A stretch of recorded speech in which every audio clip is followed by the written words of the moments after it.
नमस्कार दोस्तों, आप सभी का हमारे YouTube channel Gaikwad sir Hindi classes पर स्वागत है।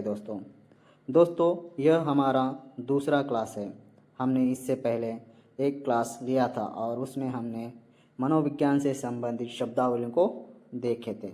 दोस्तों यह क्लास भी मनोविज्ञान से संबंधित शब्दावलियों के ऊपर ही होगा और इसमें हम उदाहरण सहित शब्दों के अर्थ जानने वाले हैं।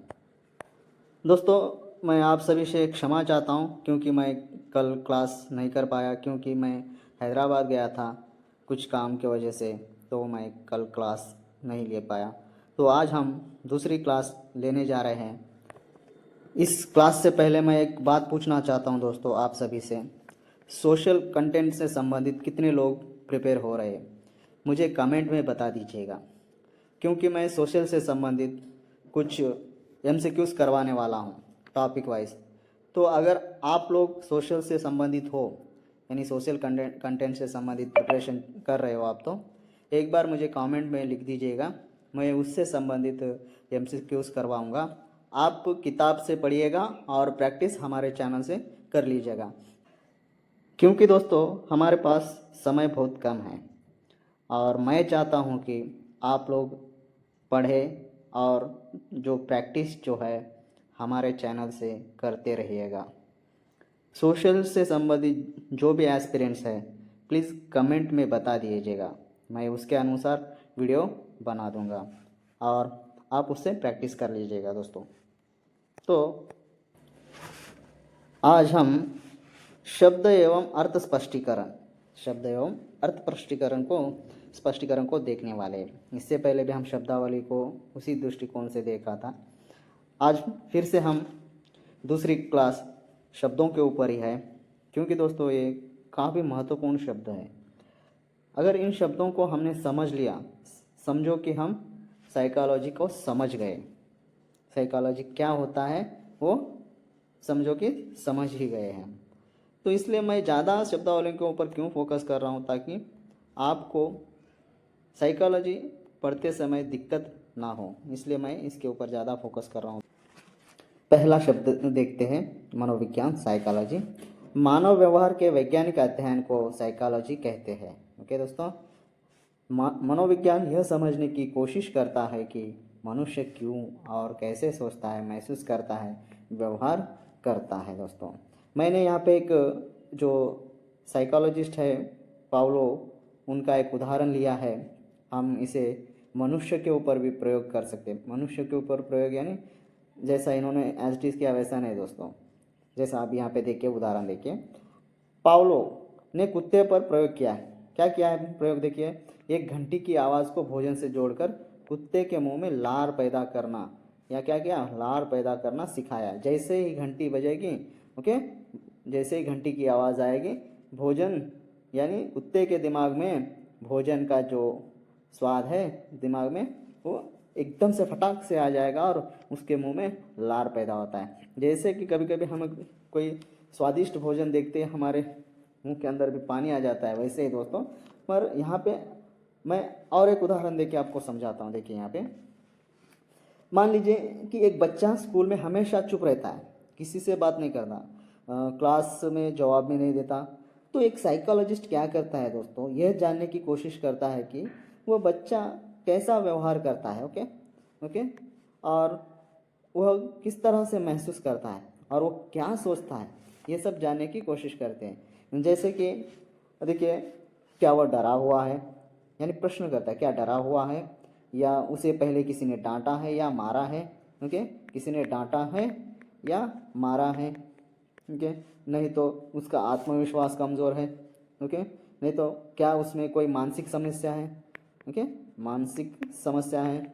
इन सब चीज़ों को पता लगाने की कोशिश करेगा। जैसे कि एक डॉक्टर, ओके दोस्तों, जैसे कि एक डॉक्टर क्या करता है दोस्तों, एक डॉक्टर क्या करता है, सवालों से बीमारी का पता लगाने की कोशिश करता है। जैसे हम जाते हैं डॉक्टर के पास जाते हैं तो हम बोलते हैं कि डॉक्टर हमें पेट में दर्द है, तो उन्होंने उस एक क्वेश्चन से क्या करेगा कि उसकी जो समस्या है ढूंढने की कोशिश करते हैं वो, ओके, कि क्या समस्या है, पेट में क्यों दर्द हो रहा है, ओके, इस तरह। तो एक शब्द में कहे तो जैसे डॉक्टर शरीर की बीमारी समझता है, वैसे ही मनोवैज्ञानिक मानसिक बीमारी यानी व्यवहार की वजह को खोजते हैं। व्यवहार की वजह को खोजते, क्या वजह होगी कि बच्चा वैसा सोच रहा है, अकेला बैठ रहा है, रो रहा है, हर दिन घबराया हुआ है, किसी चीज़ को देखा है, या इस तरह वो वजह को ढूंढने की कोशिश करता है। मनोवैज्ञानिक जो है ना, वजह को ढूंढने की कोशिश करता है दोस्तों। तो देखिए दोस्तों, मैं यहाँ पे आपको एक कार्टून दिखा रहा हूँ, उसको समझिए आप। यहाँ पे बच्चा जो है गुस्से से है, ओके। इस जो टॉय को लेकर बहुत सारा गुस्सा कर रहा है। यहाँ पे एक बच्चा जो है सोच रहा है, ओके। ये बच्चा जो है पूछ रहा है, ओके, व्यवहार कर रहा है। तो यहाँ पे जो प्रोफेसर है, जो टीचर है, ये क्या काम करेगा, एक साइकोलॉजिस्ट, एक मनोविज्ञान क्या काम करेगा दोस्तों, ये ऐसा व्यवहार क्यों कर रहा है, ये इतने गुस्से में क्यों है, ये डॉल को क्यों दबा रहा है, ओके।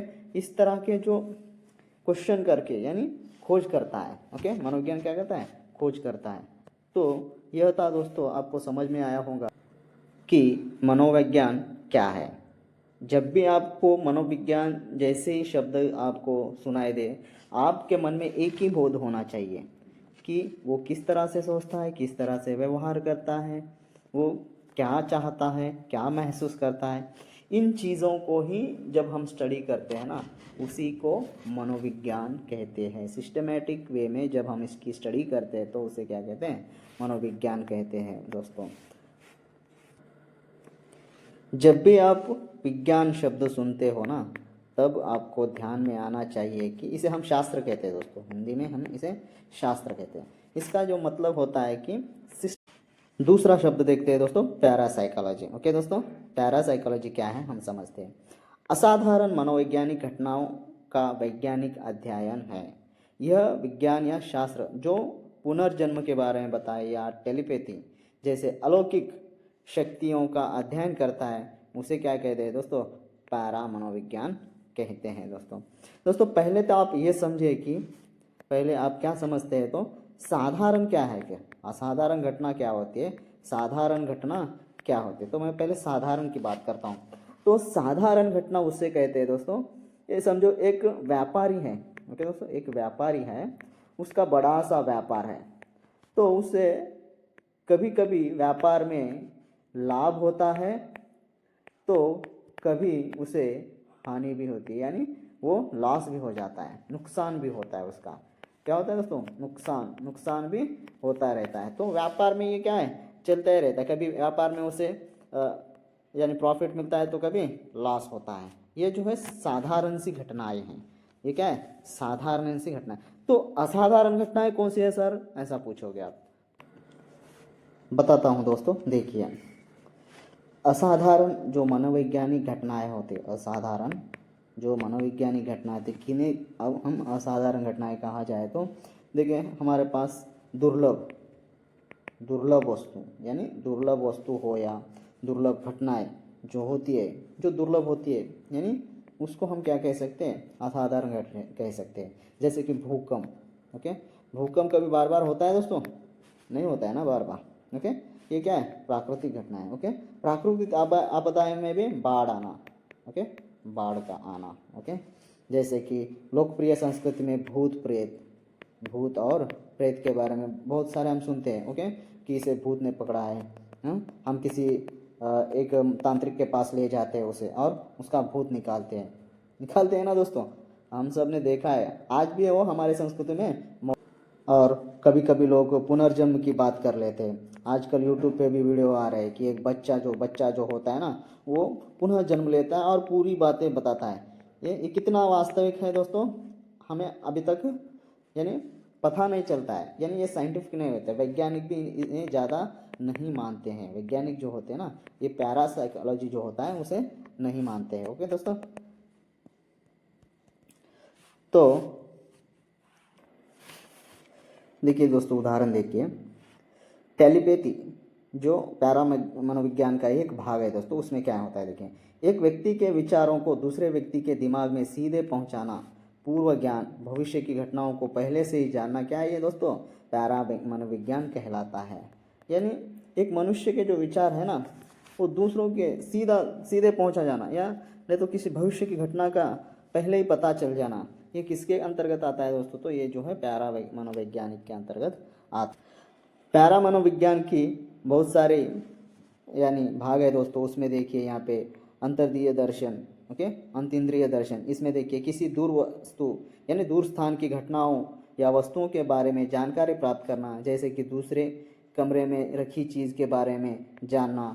या और एक भाग देखिए दोस्तों, साइकोनिसिस, ओके। इसमें देखिए बिना किसी शारीरिक क्रिया के मन की शक्ति से वस्तुओं को हिलाने या प्रभावित करने की क्षमता। इसका जो उदाहरण देखिए दोस्तों, यहाँ पे एक मानसिक व्यक्ति का चम्मच को बिना छुए ही मोड़ना। दोस्तों इससे संबंधित एक मूवी भी है, यानी अलग, उस मूवी का नाम है अलग दोस्तों। वो हट के रहता है, यानी बिना कुछ छुए, ओके, जो ऊर्जा उत्पन्न कर देता है।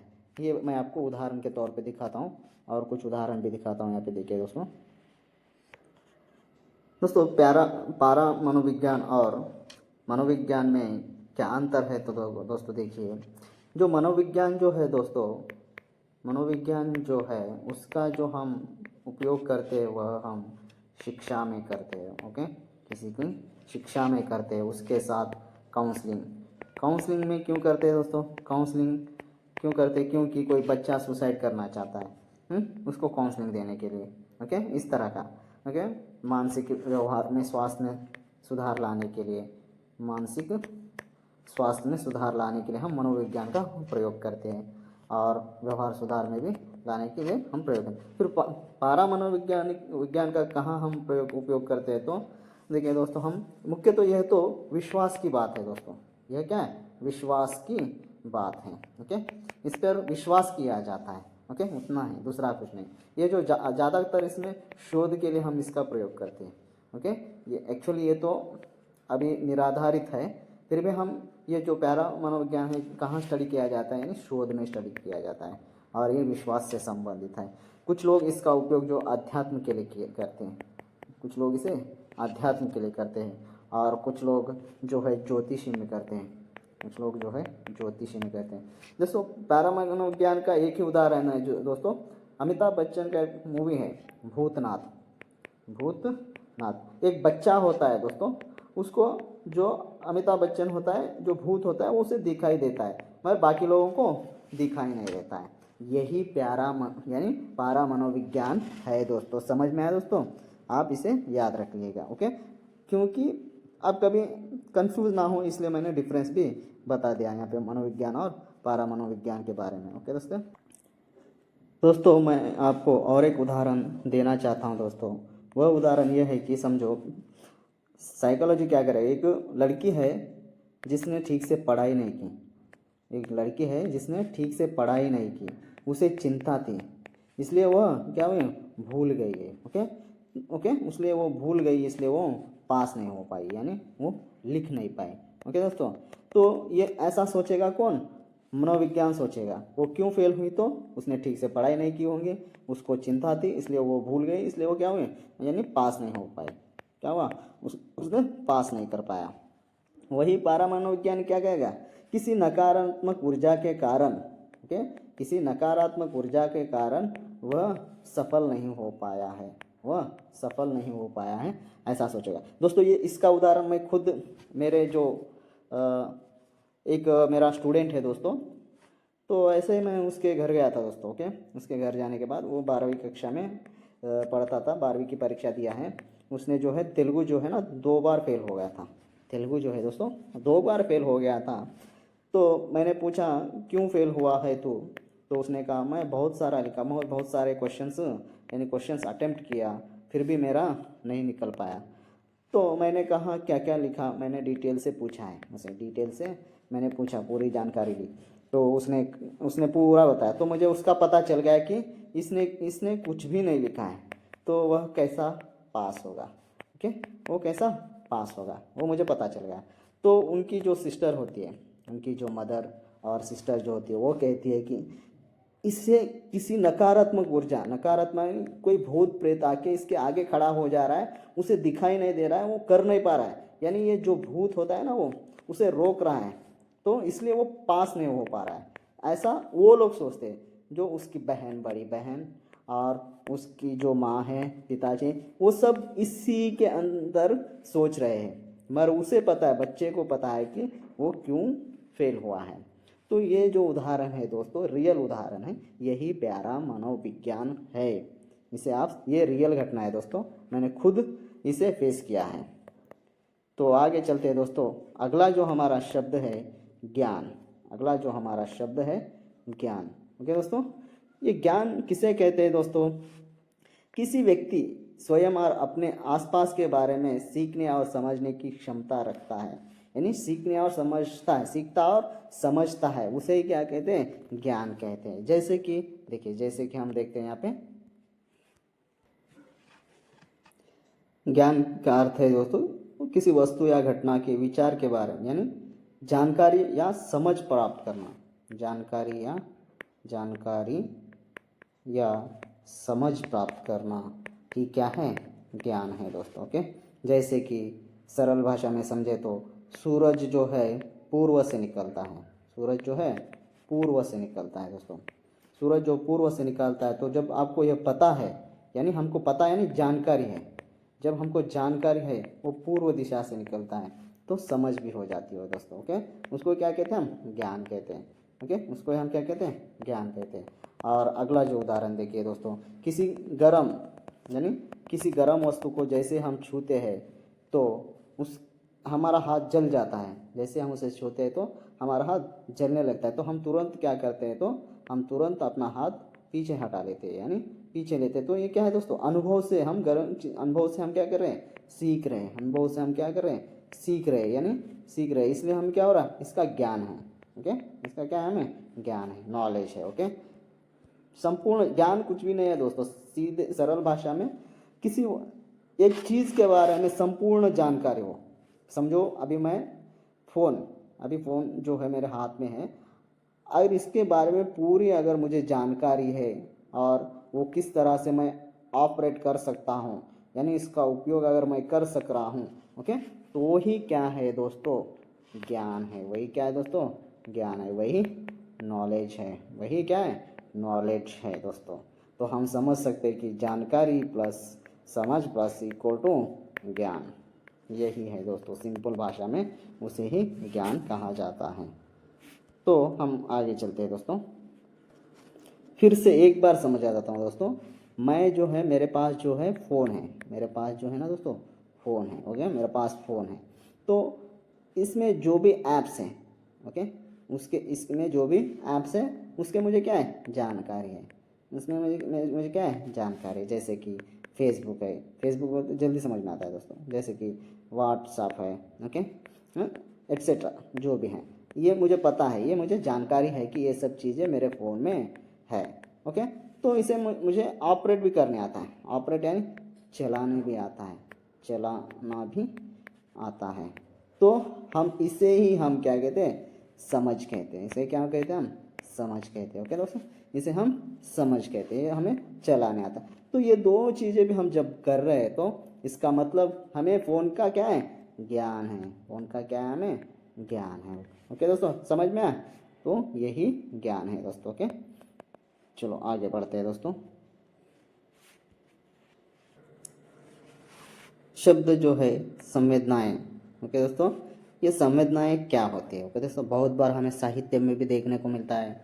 ओके, इस शब्द का बार बार प्रयोग होता है दोस्तों, कहीं भी देखो ये शब्द दिखाई देता है। तो इसे हम बहुत ही आसान भाषा में देखेंगे। जो इंद्रियों के माध्यम से अनुभव करना ही संवेदना है। तो इंद्रिय क्या है दोस्तों? इंद्रिय है कान, ओके, नाक, ओके, और उसके साथ त्वचा, ओके, त्वचा यानी स्किन, त्वचा, स्किन, और टंग यानी जीभ, ओके, टंग। हाँ, ये जो बाहरी जो चीज़ें हैं उसके द्वारा सीधे सीधे जो महसूस करते हैं हम, सीधे सीधे जो हम महसूस जो करते हैं ना, महसूस करना यानी एक्सपीरियंस करना, उसको जो हम महसूस करते हैं, तो उसे ही हम क्या कह सकते हैं दोस्तों? उसे ही हम संवेदना कह सकते हैं। संवेदना कह सकते हैं दोस्तों। याद रखें, समझ में आया? तो उदाहरण से देखते हैं दोस्तों। चलिए, तो उदाहरण यहाँ पे दिया हुआ है, अगर आपको लाल रंग का गुलाब दिख रहा है तो जो लाल रंग जो है आँख को दिख रहा है, ओके, जो आँख जो है ना यानी बाहरी इंद्रिय यानी इंद्रियों को जो माध्यम इंद्रियों के माध्यम आँख के माध्यम से हम किसे देख रहे हैं, लाल लाल रंग के गुलाब को क्या कर रहे हैं हम देख रहे हैं। तो यही दिखना क्या है दोस्तों, संवेदना है। यही दिखना क्या है, संवेदना है। तो अगला एक उदाहरण देखते हैं। घंटी बजने की टिन टिन आवाज़ सुनाई देती है। घंटी बजने यानी घंटी बज रही है, उसकी आवाज़ हमें सुनाई दे रही है, यानी कानों से सुनाई दे रही। जो कानों से जो आवाज़ सुनाई दे रही है, देखो, ओके, कानों से ही दे रहे हैं ना, यानी हम किसके माध्यम से इसको महसूस कर रहे हैं, कान के माध्यम से महसूस कर रहे हैं। तो ये क्या हो जाता है, इसे ही हम संवेदना कह सकते हैं। समझ में आया दोस्तों, ओके। यही बहुत आसान है दोस्तों, कभी भी हमको शब्दों को समझना चाहिए। शब्दों को समझने से क्या होता है दोस्तों, जो पूरा टॉपिक है वो आसानी से समझ में आता है। इसलिए मैं शब्दावली करवा रहा हूँ यहाँ पे, साइकोलॉजी से संबंधित शब्दावली करवा रहा हूँ। ओके, आगे बढ़ते हैं, आगे देखते हैं दोस्तों। अगला शब्द है उत्तेजना या उद्दीपन। उद्दीपन बाहरी वातावरण में होने वाले उन परिवर्तनों को कहते हैं जो किसी भी चीज़ को उत्तेजित या प्रेरित करती है। उत्तेजित या प्रेरित करती है, जिसे वो प्रतिक्रिया करता है। उत्तेजित और प्रेरित करने से वो क्या करता है, प्रतिक्रिया करता है। उसे हम क्या कह सकते हैं, उद्दीपन या उत्तेजना कह सकते हैं। या उत्तेजना वह सब कुछ है किसी जीव के व्यवहार में बदलाव आता है। जैसे कि यहाँ पे देखिए दोस्तों, उदाहरण दिया हुआ है यहाँ पे, देखिए उदाहरण है, गर्म वस्तु को छूने पर हाथ तुरंत क्या होता है दोस्तों, हट जाता है। जो तुरंत हाथ जो हटना जो होता है ना दोस्तों, यानी उसके अंतर्गत उद्दीपन हुआ है, इसलिए वो हाथ क्या हुआ, प्रतिक्रिया किया है। वो हाथ क्या किया है, प्रतिक्रिया किया है। उसे हम क्या कह सकते हैं, उसे हम उद्दीपन कह सकते हैं दोस्तों। ओके, चलो। और या अचानक धमाके की आवाज़ सुनकर चौंक जाना। ओके, चौंकना क्या है दोस्तों, उद्दीपन है। हाँ, धमाके की आवाज़ जैसे ही सुनते हैं जो चौंक जाता है, यानी जो हमारा शरीर जो है वातावरण यानी बाहरी वातावरण यानी वही है दोस्तों, हमारा शरीर जो है ना प्रतिक्रिया करता है। ओके, शरीर जो हमारा है प्रतिक्रिया करता है, उसे ही हम क्या कहते हैं, उद्दीपन कहते हैं। जो अगला जो सुई चुभने पर बच्चे का रोना एक उत्तेजना है, ये भी एक उदाहरण देख लीजिएगा दोस्तों।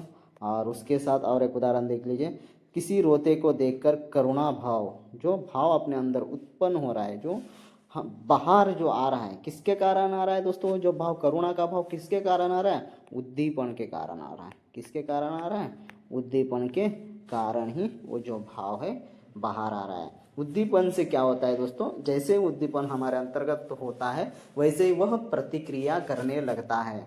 यानी उद्दीपन क्या हो रहा है, मेरे हाथ को जैसे गर्म लगा है, उद्दीपन हो गया। ओके, यानी जैसे ही मैं किसी गर्म वस्तु को छुआ तो मुझे गर्म लगा, यानी उद्दीपन उत्पन्न हुआ। वो हाथ क्या करता है, प्रतिक्रिया करता है, झटक देता है, यानी हाथ दूर हो जाता है, यानी प्रतिक्रिया करता है। उसे ही हम क्या कह सकते हैं, उद्दीपन कह सकते हैं दोस्तों। समझ में आया।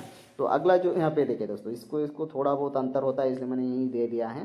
ये प्रतिक्रिया देखिए दोस्तों, प्रतिक्रिया क्या होती है, इससे पहले बोला, जैसे ही सुई चुभने पर बच्चा रोता है तो रोना क्या है दोस्तों, प्रतिक्रिया।